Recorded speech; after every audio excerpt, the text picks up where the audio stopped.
Welcome back to Business Daily here on Trust TV. Now, for the break, I said we're taking a look at the blue economy and marine, sectors of the country, and that sector is actually giving more in 2023. So I'm just going to give you a brief background onto that. Now, the blue economy refers to the sustainable use of ocean, coastal, and inland water resources for economic growth, jobs, and environmental sustainability. Now, for Nigeria, it covers activities across the Atlantic coastline, inland waterways, rivers, and lakes. Nigeria formally elevated this agenda in 2023 with the creation of the Ministry of Marine and Blue Economy, signaling that the sector is now seen as a strategic economic pillar and not just a transport subsector. Why does the blue economy matter for Nigeria? We have about 850 kilometers of coastline, one of Africa's busiest maritime corridors, the Gulf of Guinea. Major ports in Lagos, Rivers, Delta, and Cross River states. Extensive inland waterways linking trade, agriculture, and industry. Yet, of course, the sector remains underutilized, and that's why this current administration decided to make it a ministry to see that somehow we get the benefits from that sector. Joining me to further help us understand, and see the growth of that sector so far from 2023 is the SA to the Minister of the Marine and Blue Economy, Dr. Bolaji Akinola. Good morning, Doctor. Good morning. Thanks for inviting me to your program. Thank you for joining us. Now, you've heard me give a brief, intro to what the blue economy is, but you're the person who is in that ministry, who is in that sector at the moment. What more can you tell us beyond what has been said so far and about the blue economy and marine sector of the Nigerian economy? The marine and blue economy, as you rightly said, is about harnessing the nation's ocean potentials. And may I add the word sustainability to it. Sustainably harnessing the benefits of our oceans. As you are aware, Nigeria is bounded by the Atlantic Ocean, and we have, over the years, as much as possible, tried to take advantage of the resources offered by that ocean. And that's why we have seaports across the country. We have also river ports. We have navigable inland waterways connecting 28 states. We have 8 coastal states, and we have abundant aquatic life in this country. So what the federal government has done is to create a dedicated marine and blue economy ministry to help us harness this God-given potential a lot more than we have done in the past. And since 2003, August 2003, when the ministry was created and the first minister appointed, some very deliberate steps and actions have been taken to help us realize, take advantage of these enormous potentials in the sector and help to diversify the nation's economy from the heavy dependence on oil and gas. And a lot has been happening. As a matter of fact, and I'm delighted to report this morning that the country is very much on track to harnessing these maritime potentials that you talked about. Just for clarification's sake, 2023, right? Not 2003. The ministry was created in 2023. The ministry was created under the present administration of President Bola Ahmed Tinubu in August 2023, which is just about 2 years ago. Okay, so that gives us roughly, we're about going to 3 years now, in August 2023, of that ministry being formed. In the last 3 years, what can you tell us have been the strides that have been taken? Because I'm not going to, act like I know. At times I sit and ask myself, okay, we have this new ministry, what's coming out of it? Apart from the recent story last week that, about the cabotage fund, which we'll get to in the course of the program. What more can you tell us that the Marine and Blue Economy Ministry has done so far in making itself that economic pillar, showing that indeed that sector is a big driver and which will equally help in us achieving this diversification of oil revenues? Very good. Thank you very much. Very good question. And immediately the minister, His Excellency Dr. Adegboyega Oyetola, CON, was appointed Minister of Marine and Blue Economy. He's the pioneer Minister of Marine and Blue Economy. He assumed office in August 2023. Immediately he came on board, he realized the need to have an articulated policy that will serve as a roadmap for harnessing the potentials of our marine and blue economy. So he brought experts together, both from government and private sector, to put in place what is known as the National Policy on Marine and Blue Economy.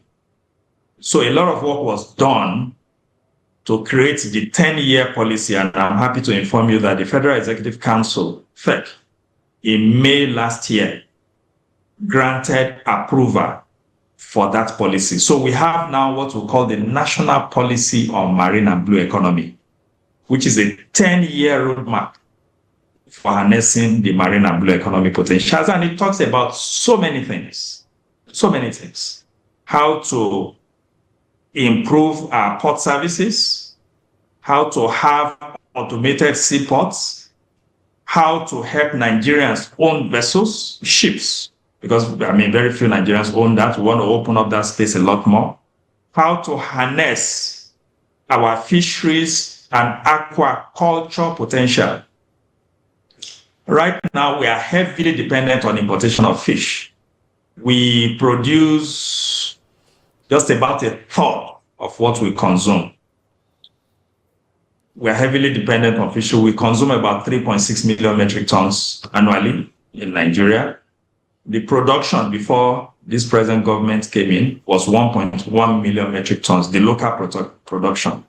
But within the last 1 year, we've been able to raise it to 1.4 million metric tons. But that has not fully addressed the problem.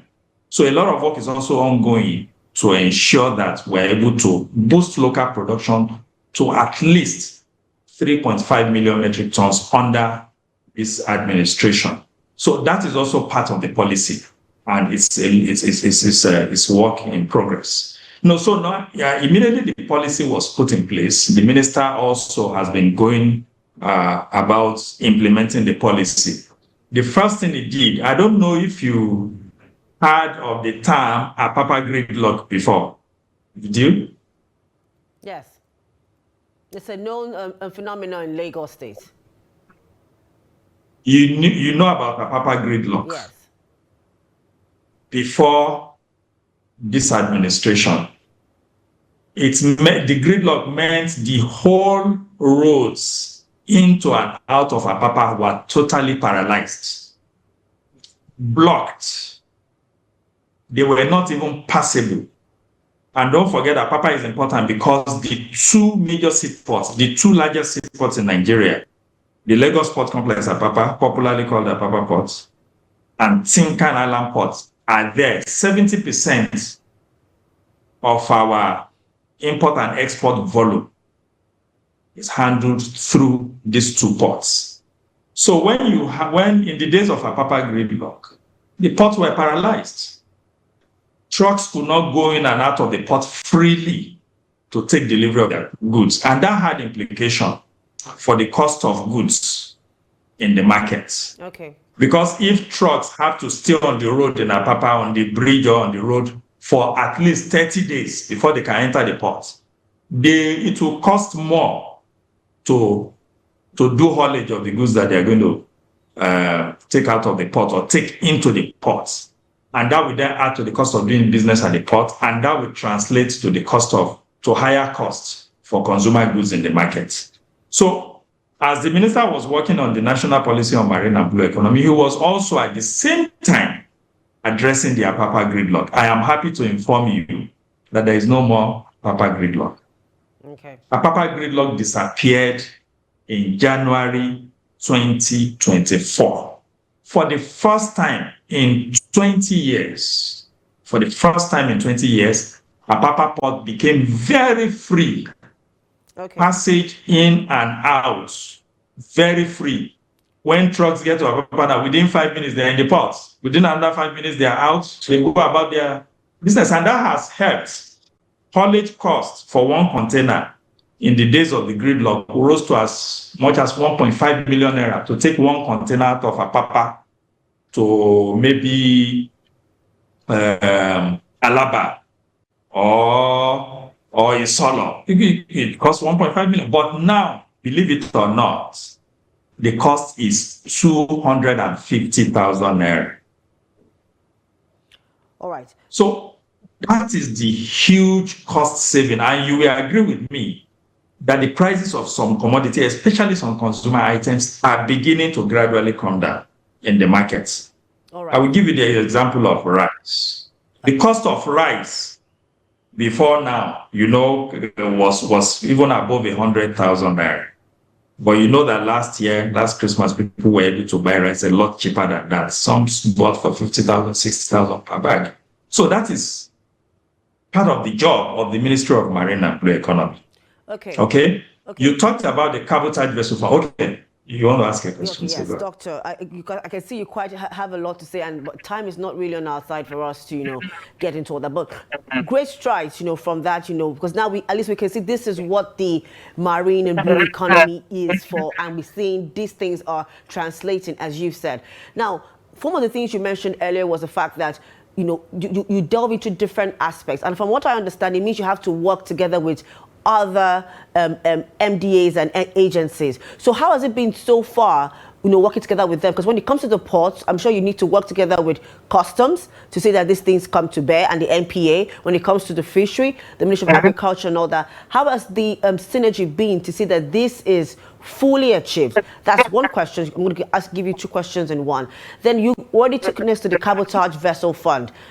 What does that actually mean, and how will that help the average Nigerian who wants to get into the blue economy in Nigeria? Very good questions. Thank you again. Relationship with other MDAs. You talked, so the ministry itself has its own agencies. Okay. You mentioned NPA, Nigerian Port Authority. Nigerian Port Authority is an agency of our ministry. Okay. It's an agency of the Ministry of Marine and Blue Economy. So they are under the Honorable Minister of Marine and Blue Economy. He supervises their activities. We also have the Nigerian Maritime Administration and Safety Agency, NIMASA, under the ministry. We also have the Nigerian Shippers Council, which is the port economic regulator under the ministry. We have the National Inland Waterways Authority, NIWA, which is in charge of regulating and harnessing the potentials of the inland waterways, and we have about 10,000 kilometers of that, it's also under the ministry. Fisheries is no longer under Ministry of Agriculture. Fisheries is now under the Federal Ministry of Marine and Blue Economy. So they're also under us, and then we're all working together to help us boost fish production. The Nigerian Customs Service is under the Federal Ministry of Finance, but certainly they are in the ports. A good chunk of the revenue they generate is from the ports. So there is a synergy, very good working relationship. For instance, we are working together on what is known as the National Single Window, which is going to go live this first quarter of the year. So we are working together, and the essence of the National Single Window is to streamline processes at the port and make it possible for people to take quick delivery of their cargoes from the port. And for those cargoes that are going out of the country for exports, the national single window will also help in streamlining the process so that there will not be delays in making that happen. So we have been doing a lot, and all of these efforts have been translating to the reduction in inflation. They have contributed to the reduction in inflation that you are seeing in the market today. You know that inflation has been on the downward trend in Nigeria for over a year now. So they have been contributory factors. They are silent contributory factors. Okay. And so the synergy is very much there. We have also been working with the Federal Ministry, for instance, the Federal Ministry of Works. My Honorable Minister and the Minister of Works have worked closely together to address the Apapa gridlock, because the Ministry of Works had to be involved to fix the bad access roads to the ports, which was also a contributory factor to the gridlock. And so, yeah, so synergy very much there. And I'm happy that that interagency collaboration is also working very well. Okay. Now, to the issue of cabotage vessel financing fund, we have a law called the Cabotage Act of 2003. That law was passed to help Nigerians become ship owners and to be able to compete effectively with multinational shipping companies. Unfortunately, before this administration, that law had not been properly implemented. And this administration is determined to ensure that it uses that law to empower Nigerians to become ship owners. Because that will help a lot. It will help our economy. It will help to give employment to our seafarers.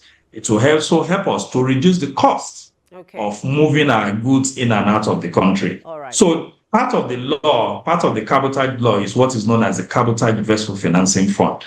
It is a pool of funds in US dollars, which is warehoused, and it will be disbursed to Nigerians to help them to buy ships at competitive interest rates. Okay. All right. Thank you so much for that, explanation and, better understanding of what that's about. Unfortunately, time is not on our side and we need to wrap up the program. Earlier, you said that, this issue is going to be going live. Hopefully, there's a luncheon about the events. Trust TV will be invited to come and, cover it and see how that's going. I believe so. Yes, and I will be happy to also be here some other time. It's a lot and very interesting. As you can see, the marine and blue economy sector will need to use platforms like yours to educate and enlighten Nigerians on what the federal government is doing to better their lot and diversify the economy through the marine and blue economy sector. All right. Thank you so much again, Dr. Bolaji Akinola, for your insights on the blue economy and the marine of Nigeria. And that's it for Business Daily this morning. We're talking about the marine and blue economy. I've been mixing that up all through the program, but it's actually the marine and blue economy. And that's been quite insightful. That's it for now. Same place tomorrow. Bye for now.